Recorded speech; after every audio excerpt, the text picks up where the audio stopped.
Welcome to Thrivers Ed, the podcast that's all about giving you the practical, no-nonsense advice you need to level up your life and business. I'm your host, Marcy Rossi, success coach, business strategist, and alcohol-free enthusiast.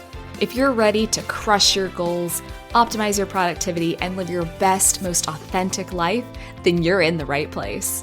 Each week, we'll dive into topics like the psychology of success, practical strategies to boost your performance, and the unexpected ways living alcohol-free can elevate your life. Whether you're looking to boost your business, improve your health, or simply become a better version of yourself, Thrivers Ed is here to help you do just that. So grab your iced coffee, buckle up, and let's get thriving. All right, welcome back to another episode of Thrivers Ed. I am so excited today because we have a very special guest. We have Wendy Alexander joining us. Now, Wendy is an interview and career coach, and she helps midlife and menopausal women ditch that good, secure job narrative and actually claim their dream careers. Drawing from her own journey of overcoming adversity, Wendy guides her clients to present confidently, negotiate their worth, and create the fulfilling careers that they truly deserve. Wendy, welcome to the show. Hello, lovely to be here. Thank you for having me, Marcy. Absolutely. It's absolutely my pleasure. Wendy, you've had a really remarkable journey. Can you share a little bit about that path and what has inspired you to start this career of helping women find their dream careers? Well, finding the dream careers was my own journey when I, got to menopause, that menopause stage in life. I had a lot of problems. I had severe symptoms, physical symptoms, and also mental symptoms. Now, the physical symptoms are probably expected because, you read about it, you hear about it. No one was really talking about it, though, I will say that. But it was probably the mental and emotional symptoms that really knocked me. And I think it was a combination of the severe physical symptoms, no sleeping. So I felt like I was a new mother again. I was having, maybe 1-2 hours sleep, severe brain fog. That was probably the biggest surprise. And I know it's not something that a lot of people talk about. And certainly I had no idea that came with menopause. So here I was, I built up this career, and that had come from challenges as well. Being one of the first women in an executive leadership team here in Melbourne. So a lot of the time I was navigating challenging situations anyway. But when menopause came and the severe brain fog came, suddenly there was a huge dent in my confidence. Because I was known as this highly productive, competent woman running $200, $300 million programs of work and managing big teams and so on. And all of a sudden, my brain's not working anymore like it used to. And I'm writing down lists and lists of things, and I'm still forgetting certain things. I have a list and I, just phase out. And then the other symptom for me that was very severe was the hot flashes, which for me came with severe nausea. So suddenly I'm running out of meetings. These meetings with these men, and I have to dash because a hot flash would hit, this nausea would come, and I'd have to race out of the room. And obviously that started happening more frequently. So they start to notice, and one of my colleagues came into my office one day and just asked me and said, are you okay? What's going on? And I was like, so here's where I think women are probably a little bit at fault. So I tried to brush it off and said, just been going through a few things, not feeling so well lately, instead of having the conversation with him. And this is one of the things when I work with women now, it's like if someone notices and asks, don't hide away from the conversation, because in that way we're to blame. Guys aren't necessarily going to know. And a lot of the leadership teams in most corporations is still heavily dominated by males, right? So that's one thing to know. And then the other side of that is not being so scared to actually say, you know what? I don't actually know what's happening. I need support. I need to go figure this out. We try and hide away from it. And I certainly did because I was terrified. And I suppose years where things are stacked against women, I was terrified of losing my role. I had been very good at it, and I knew I was good at it, and I had good teams, and we were cohesive, and we were delivering great work. So it was very, very difficult to admit to that myself, and then to try and manage it and hide it from, the big decision makers. So I do believe that I, at that time, was probably my own worst enemy. But I will also say that even when I did start speaking about it, there wasn't a lot of room for that conversation because men get very awkward. I mean, they get awkward when we have periods, right? Like if a woman comes comes to a boss and says, I need to take a day, because some women go through severe period symptoms and they need to take a day off or something for the first day or something. But they'll come up with loads of excuses instead of saying that's what it is, because the moment you mention it, men start shifting very awkwardly. And, so when it came to menopause, it was probably 10 times worse. It's really interesting how we react in order to protect, in this case, kind of the patriarchy, the men around us, to not admit that we can't handle everything all of the time. We don't have these superwoman capes where we're able to do all of the things. If a man gets a paper cut, he's laying down, he's calling the ER, like everything is just very dramatic when they're sick. And we go through excruciating pains at different times in our life. And we're expected to kind of grin and bear it, to not take our discomfort and put it on others. Is that something you see a lot with your clients, is kind of protecting other people? Absolutely. So that's what I did. That's certainly what a lot of the women I work with still do. And so part of the work that I do with women, apart from helping them identify strengths that they can then sell into an organization or a business if they're now wanting to go for the dream career, one of the other things that I do with them when I do this work is advocacy for us midlife women, right? Because we haven't done that. And a lot of us end up leaving our jobs, or we cut back, or we do something completely different. And some women love their jobs. A lot of women don't. They get to that point, it becomes that very sacred time for women where they're going through a difficult time, but also clarity comes quite quickly. And I've noticed a lot of women go, you know what, I don't want to do this anymore. I don't like this. This has never really interested me. I don't feel motivated anymore. I want to change. But there are quite a number of women who love their jobs, who want to stay in their jobs, but they've got these physical and mental and emotional symptoms that's overwhelming them. And so they don't feel like they can stay in the job, or they don't know how to ask for help. So part of the work that I do is the advocacy as well. Is like, come on, we need to have the conversation. And I help them put points together, identify the people in HR that they can speak to, because that's probably the first place you need to go. Yeah. Right? You don't necessarily need to go to your boss. You can go to HR because there's they're supposed to be in corporate, a lot of employee assistance programs for various things. So that's where a woman goes, and you start to then have that conversation.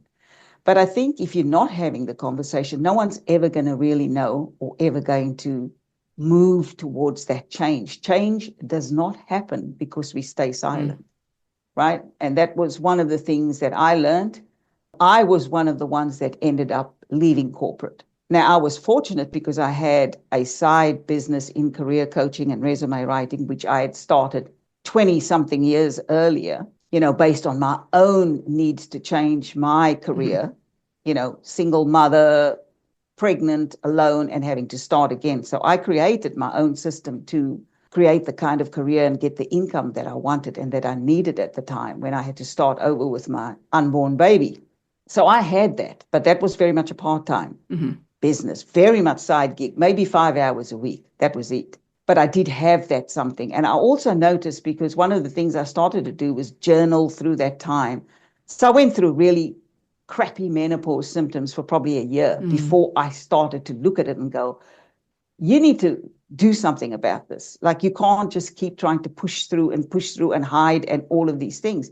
So probably only a year after my very severe symptoms, I started to journal, reflect, talked. I found a Eastern Western doctor. So I was working with a completely different GP who was helping me through some of the symptoms and also helping me through. So he did counseling as well, this GP, because he had trained with shamans, he'd studied counseling. And he was saying, it feels to me like more than simple physical changes and so on need to happen in your life. Like, you need to look at the whole picture. So he gave me permission, I suppose, was what I'm saying is he gave me permission. I should have given myself permission to learn there, right? And I suppose that's why I tend to be quite strong when I'm working with women in terms of encouraging them to take that permission to go and have a look. What is it that you really want to do? It's really interesting that we have to give ourselves this permission. And I find that a lot of times it's triggered by some kind of life event, right? You're talking about the physical symptoms that were preventing you from really executing your job to the level that you had been. You couldn't physically necessarily be in the room all the time. In my own story, it was changing my relationship with alcohol. I quit drinking, and that woke me up to the idea that maybe this isn't everything that there is. Maybe I can actually do more. That kind of insight that we have when we take these pieces that could be kind of hard. Sometimes they're very traumatic and they lead to something that oftentimes can be really incredible. Is that something you see often where there's like a pivot point for people that are coming to you? Yes, so I always say that people don't reach out to me while things are going well. Right? And I've accepted it. I'm not that fragile in my ego. They never come to me when things are doing well. Now, I do have some repeat clients. Some women have been working with me for 10 years. So when they're ready to change and go to the next move or the next career, yeah, they trust me. We've worked together before. So they are the ones that will reach out. But most people don't reach out to me when things are going well. They reach out to me when they suddenly have a life-changing event or something has happened, a decision is being made, and it's impacting them. Something is impacting them, and they recognize, for a lot of women, they go, I'm spending most of my waking moments in a job that I hate. Right. Or in something that doesn't give me joy. Right. And so they already have the stress. There's already things going on. And that's when they reach out because they go, oh, my goodness, I need to change something. And a lot of women recognize, just like I recognize, that where do I spend the most time? At my job. So I need to do something about this thing because I'm like, this is where I spend most of my time. That means I need to somehow make it work for me because I can't go forward with the stress and this physical symptoms and this emotional symptoms and these mental symptoms, plus do a 10-hour day.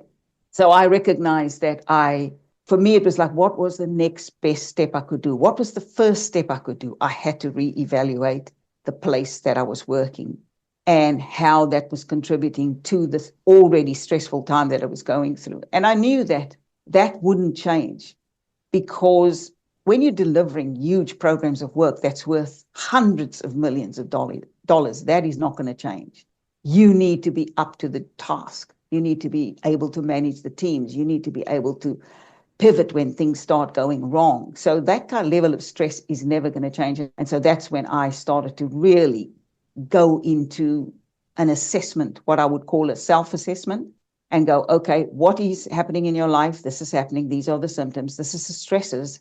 What can change? But then I also ask the question, like, are there moments when you're having joy or where you're feeling okay? And feeling okay and reasonably happy was when I was writing resumes for other people. I was good at it, and I was also helping people get what they wanted. And I was like, it doesn't matter how stressed I am. Somehow the written word was always a thing for me. Even since a child, I was writing since I was a child. So I was always loved telling stories, and telling stories in resumes.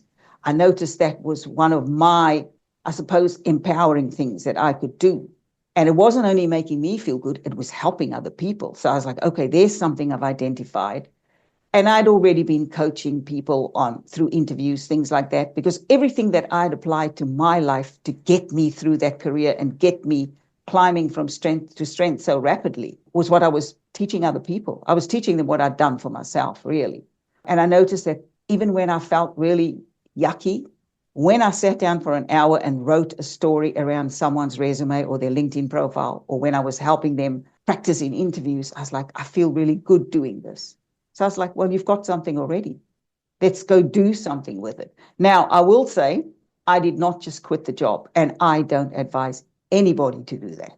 So I take people through a planning process and an exit process, because the worst thing you can do for yourself when you're stressed is put yourself under financial stress. I was just gonna ask because I was imagining that like these people are coming to you and they're like, you know what, I can't do this anymore. Things have got to change, but there's still that fear there of changing. Like sometimes we accept the discomfort that we're currently in because if we're afraid of the unknown discomfort that's on the other side. So I was actually gonna ask you if you had, steps or recommendations if people are like, I can't stay in this job, maybe I need to to have my own career so that I can be more flexible, especially if I'm having, physical symptoms. So can you give us a little taste of what those steps would be if you're going to have that transition period? So one of the first things that I do with people, and I have this resource on my website, it's called Mining Your Story Process, and it's a foundational piece that I can be quite insistent on people doing, because when you do the foundations, then everything else becomes easier. But what I noticed too is that a lot of people struggle with doing that foundational piece. So the mining your story is we go into the patterns in their life where they felt joy, the moments or the patterns or the thread through their life where they felt good about something that they were doing. So we try to identify the strings of where there was goodness, there was joy, there was upliftment. That's one of the first things. Then we go through, what have you overcome? Because there's a level of skill that happens when you overcome something. A lot of people don't realize this, right? So when people overcome, what they don't realize is that there's a level of skill that they employ to overcome anything. Sometimes it's courage, sometimes it's bravery, sometimes it's self-awareness, sometimes it's making a phone call that you don't want to make. There's a level of skill that happens, and a lot of people don't acknowledge that. So I do that piece in the mining your story as well. What have you overcome? What is the thread that is making you happy? What is your strongest skills that you love using? So we identify all of this. And then the next piece is, if you had the magic Harry Potter wand, what would the future look like for you if you could do anything? Right. And this is where, I encourage them to be uncensored. Like, forget about all the restrictions that you think is on your life. Just have a stab at dreaming about your ideal job. And then we go through processes like identifying your top 20 companies. If you could work for any 20 companies, what would it be? And what would you be doing? As we pull these threads out and these stories out, that's where we start to shape the resume to be, and the LinkedIn profile to be a storytelling resume and LinkedIn profile, threaded with all their wins and their achievements, because so many people write resumes that are so boring, that tell someone nothing about them. I'm a project manager and I can do risk management, I can do change management. That doesn't tell me anything about you. And in today's current market, where things are so fiercely competitive and AI is threading its way through everything, you do have to stand out. And the way we always stand out is if we know how to tell our own hero's journey, our professional hero's journey and our personal hero's journey, and mesh them and show yourself as a candidate worth someone considering. But you don't get to do that really well and really effectively if you haven't done the foundational piece, if you haven't dug into your own story, owned your own story, because here's where I find people try to dismiss their stories, especially women. That wasn't a big deal, It wasn't a big deal. Oh, I just do that. Well, you know what? Someone will pay you money to just do that because they don't have that particular talent that you have. And so these are the kinds of things that I do with women especially, but also with men. I do work with some men. Pull out those threads that are strong. And then the next piece is to know how to shape it up. So you shape it up as a story, as a professional story, matching some of your wins, your successes to job descriptions, looking at keywords and knowing how to marry it in a way that's simple and that's succinct. Because recruiters, hiring people are busy people. You need to speak to them in their language.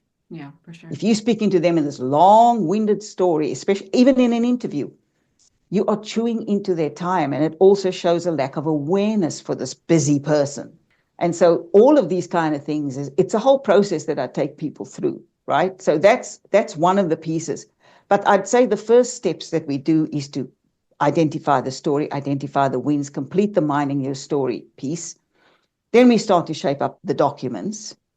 And then we start to find out where we can use the talents that we really want to use. And sometimes that means you've got to stay in the current job because there isn't an opportunity yet for you to use it, either in the current job or even in a different industry.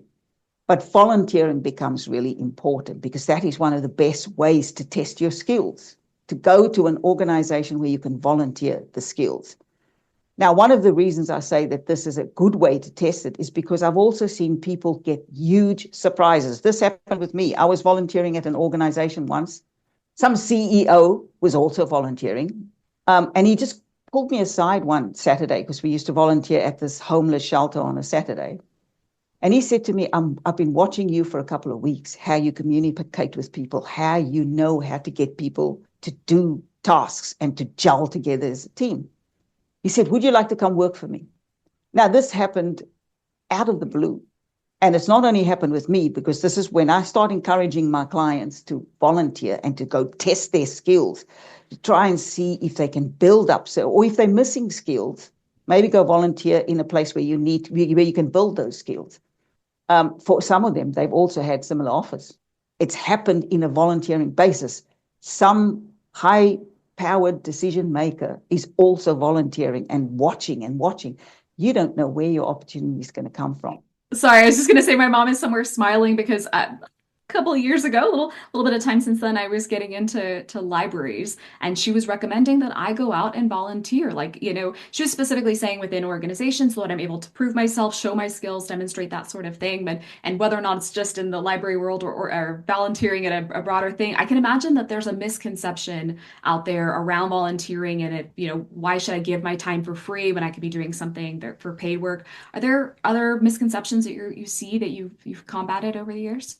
Yeah, well, I mean, certainly that volunteering piece is one. And the other piece that I also see where people worry about giving time for free is mentorship, right? So they go, well, why am I going to go mentor someone? Because, I need to be paid. So I think one of the things that people need to understand is that giving vibration in the universe is still incredibly powerful. Yes, we are living in challenging times in the world at the moment. You only have to look around the world to see how crazy things are right now. However, if someone that steps into a space and a vibration of giving, people never forget that, and even when some of the things when I was coaching people through their careers, so a lot of what I did initially while I was building my own career, people would come to me because they knew the rock bottom I hit. They saw me climb out of it. They came and asked for help. I didn't charge any of those people. I was just so happy to have landed the role that I wanted. I was like, oh, yeah, let me help. Who else can I help? And people were coming. What happened was those people never forgot. And when some of them went on to other companies, a lot of the opportunities that I got came from people I had helped, even people who had reported to me. So they were my staff, but they went on to, because I was always trying to grow people and say, go and find your place in the world. Like, I don't need to keep you by my side forever. If you've outgrown this job, go. And I would help them. Great opportunities came at those companies. Those same people would call me and they go, there's a position for a program office manager here or for a hiring manager, and we've worked with you and we know you're good. Shall I put your resume forward? They would put my resume forward. I get an interview, land the job. So the cycle just keeps happening when you're in that space of giving. And so I think it's a misconception that people have. Oh, I'm not going to mentor someone because, I don't have time to give, or I don't want to give my time freely. If someone wants to be coached by me or mentored by me, they need to pay for, they need to pay me. Yes, of course, if that's your business, obviously, but you can also, I still do my volunteer coaching. I have people that I have a very soft spot for single parents, especially single women. So I have a program within my coaching where I do choose one woman a month and I work with her, and it's pro bono because I'll never forget the people that helped me. Yeah. Right. And so that cycle just keeps going around. And so misconception around mentoring, misconception around volunteering. You don't know where the opportunities can come from, and people never forget when you give to them. They never forget it. And a lot of my successes have come because of that. Giving before I even probably could, when I was struggling. But the thing is, when you're in a space of gratitude, or I was so relieved when I found the role that really started to catapult my career. And the first person came and asked me, I thought, why not? Why not help this one get there too? And then they tell someone. That's in fact how my business was born, word of mouth. Still largely word of mouth. I love that. I'm not a very religious or spiritual or woo person, but I do believe that what goes around comes around. And when we give, it encourages other people to want to give too. It's not like we're giving just solely to get back No. something. I'm sure the reason you're volunteering is not just to like get new job opportunities. It's because it actually enriches us, right? The act of giving is a way that we can receive in ourselves. So, I'm kind of curious. So we talked about some of the steps that people go through. We're writing the story, which I love. I think stories are so key in just about everything that we're doing and shows that we are a real person in this AI age. So we talked about the stories of, the things that you've overcome, the things that you love doing. We have a lot of the tactical steps, but what about the mindset? I'm imagining you have some people with mindset blocks when it comes to making that change, whatever that change is, changing companies, positions, starting their own business. How do you work through the mindset blocks of it being just so scary or uncertain or whatever it is that's hanging people up from taking that actual next step? Well, one of the first things we identify, the first thing I'll say is I encourage people, especially women, to get on the self-care path. So it's like, okay, if you're going through menopause and you're going through severe symptoms, first thing to do is you need to go and talk to the GP. And if it's not a GP that is answering your questions, because mine didn't answer my questions, mine tried to just shoo me out of the medical practice. I went on the hunt for someone else, and I found this East and Western doctor, as I said, someone who'd been trained in shamanism, in counseling. He was very holistic, and he helped me in so many different ways. And so you need to advocate for yourself and go find that support that you need. The second step would be find the person in HR that you can talk to. If you're in a situation at work where you're feeling challenged, nobody should be going into an office feeling sick and stressed every single day. If that's what's happening to you, something is completely off and that needs to be handled. And you can't go through life being resentful towards your place of work if you haven't been the person that's actually brought it to someone's attention, right? This is the asking for help, really, really important step. Now, when it comes to making a change, if you're getting ready to make a change in your career, you want to go into your own business, all of these things, and you're finding that you're feeling stuck, that you don't know. First of all, you might not know what the next action is, right? And even if you do know what the next action is, you don't know how to take it. My advice to people is forget, because the other thing I see, and this is everybody, this is women, this is men, this is grads I work with, they think they have to take 20 or 10 or 15 action steps. But if you go down that path, you're going to be sitting in overwhelm all of the time, and you're actually never going to move. So we identify the next best one action, only one action step. And it could be, I need to take a look at my resume and I need to look at this thing. I haven't looked at it for 10 years. I haven't looked at it for 5 years, whatever. Okay, that might be the only action step. You don't necessarily have to write it or rewrite it. Have a look at it. Maybe the next action is I need to reach out to people I used to work with. And this is one I find a lot of people resist. They don't like reaching out to people. But I've seen in life that people, largely human beings, like to support and help other people. There's something, it's like you just mentioned, there's a feel good that happens around that lifts our own spirits, right? And so reaching out to a colleague or 5 ex-colleagues, once a week, I'm going to reach out to 5 colleagues, ex-colleagues or ex-bosses or whatever, and see if there's opportunity. Or decide to reach out to a career coach. Like, people could reach out to me. I do offer people a free discussion with me, where maybe the only thing we identify is the direction you need to go, right? Because sometimes you need someone else outside of yourself to help you gain that clarity, right? And so there are practical steps, but you need to take them one at a time. If you try and do 10 steps at one time, there is no way your brain's going to be able to cope with that, especially a stressed out brain, a foggy brain in the case of midlife women, if you're suffering that symptom, or you're suffering from insomnia, so you're not sleeping very well. None of that's going to work. So for me, it's always one action step at a time and complete that. Because the other thing that happens is when you take the one small action and you actually do it and you actually complete it, there's a sense of accomplishment that happens. There's something that triggers in the brain. Oh, it's not so bad. I've done this one. So now what's the next one? Now I can do the next one. And you do the next one, and then I can do the third one. I keep things very practical. I don't rush through things. I've seen for myself that whenever I know how to multitask, but I avoid multitasking because I see it putting me under pressure. I see it stressing me out. And so for me, I've become all about the less stress I have, the better.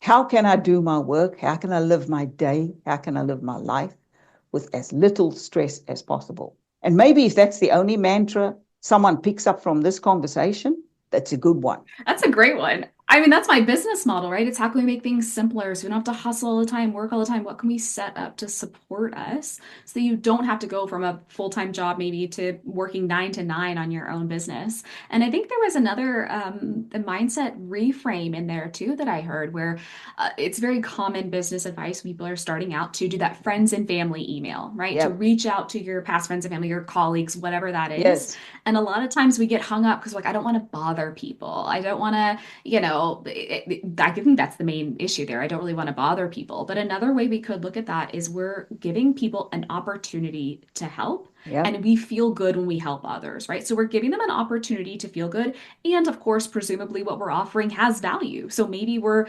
actually literally helping them. We're not actually asking for something. We're providing them an opportunity to help them. So I think there's an important reframe there. I think that people get really stuck on not wanting to bother other people, but you're providing them an opportunity, I think. Yeah, I see it as such, and I know a lot of people see it as such, an opportunity to help someone else, because that mentoring piece comes into that in a very subtle way. When you reach out and you go to someone, you know what?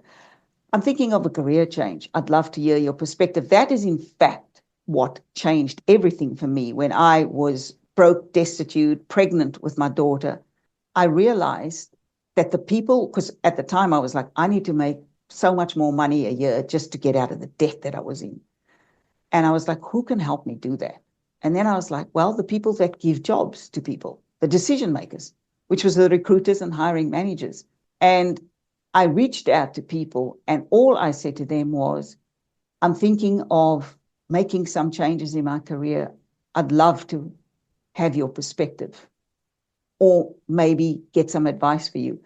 People love giving advice. We all love giving it. That's why we're on podcasts, For sure. right? That's why we're doing podcasts, because we have knowledge. We want to share it. We want to make the road a little bit easier for someone coming up behind us. And so I thought people wouldn't say yes to me, but what surprised me was how many people said yes. The recruiters, that some of them didn't know me. I just reached out because they had sent me jobs maybe a year ago or 2 years ago. I wasn't ready to make change or anything like that, but I kept their name. I reached back out to them. I said, I'm ready to make a career change, but I don't really know where to start. These people had coffees, and I'm actually writing a book about it now, the one more coffee that changed my whole life, because I just kept going for one more coffee with these people, and they were just giving me knowledge, giving me their time over a cup of coffee, teaching me how to write my resume better, teaching me how to interview very effectively, being succinct and simple in my answers, and having an example of an achievement. These are all things that a bunch of people taught me. I ended up putting it into a system that I now use when I'm coaching people, but it came from other people's knowledge and other people willing to help me. And that's why I say I never forget the people that have helped me and what it did for my career. And there is a level of joy, a level of feel good when you know you've contributed something to someone else. Absolutely. So ask. Well, I'm going to ask you then. You are an absolute wealth of knowledge. You've given us so many gems here today. If someone is sitting there thinking, maybe they don't know what the change is, but there's some level of discomfort, whether it's physical discomfort, mental discomfort, all of the above, what is your advice for them? What's your Thrive in 5 for us? Okay, so Thrive in 5, first thing is self-care.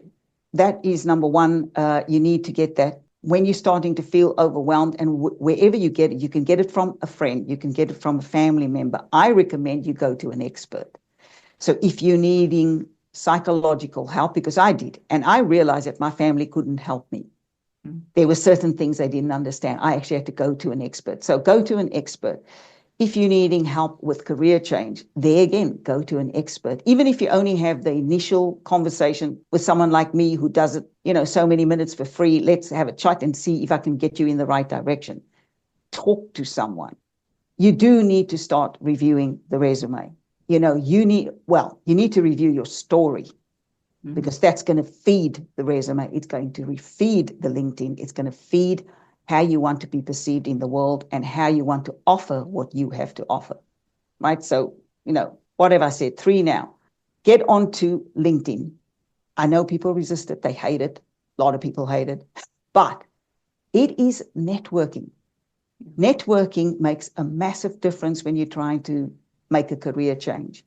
You're likely to meet people that you never thought you would meet. You may get opportunities that you never thought you would get. And why I say networking is so important is because in my 20 plus years of coaching, I have seen the best jobs, the highest paying jobs, the prime juicy roles, I call them, come out of networks, not out of job boards. They actually never go to the job boards. Yeah. The ones that everyone wants, all the perks, all the good salaries, the great working conditions, happen through network. So you need to get good at networking. And you have LinkedIn. You're not like me when I was 25 years ago. I had to turn up to a meeting, hand over a business card, chit chat to I don't know how many people in the room, just to keep building my network, in the hope that, you keep getting opportunities, right? Mm-hmm. LinkedIn is there. You can do it in your pajamas. So do it. I know people hate it, but it is something that I do a lot of work with people on, because I know they're resistant to it. I know they don't like it. And then I suppose the 5th thing and the most important thing is one action at a time. One action at a time. Do not put yourself in overwhelm mode when you're already stressed out. The brain can't cope. My brain couldn't cope. I work with so many women and I see that they can't cope when they try and take everything on at once. It's like, what's the next best action? If it is making a phone call, make the phone call. If it is going to set up the appointment with the expert that you need the help from, do that. If it is just creating, a LinkedIn profile, just starting to create a profile, one step at a time is the way to do it. Because the moment you start getting the little wins with that one action, that builds the momentum and it also builds the confidence. And being in action is what builds confidence. You can't wish for it. It's actually doing it. So do your one step, just the one step, every day, every second day, every third day, one step. What is the one step? I think that's such a key way to end this, right? That next best step, because we talk about things that they can be doing. They can be looking for their stories, minding their stories, expanding their network, joining LinkedIn, talking to their doctors, etc. But we can't do all of those things all at once, all of the time. It's what in this moment is my next best step, and then go do that thing. Then you can reevaluate again once you've done that. Wendy, thank you so much. This was such a pleasure. I am so grateful for you and all your advice. Thank you so much for joining the show. Oh, it's been wonderful chatting with you, Marcy, and absolute pleasure to pass on whatever I can pass on to others. Well, since we're talking about that, where can people find you if they want some more Wendy? So happycareerhub.com is my website, and that's probably the best place to find me. The free resource around the Mining Your Stories on that website. And also my calendar is there for people to book a session with me if they want to just have a chat about direction, next step, and so on. Perfect. I'm going to have those links here in the show notes, and get on LinkedIn, connect with Wendy. Thank you again for joining us. Have a great evening. Yeah, you too. Thank you very much, Marcy. Bye-bye.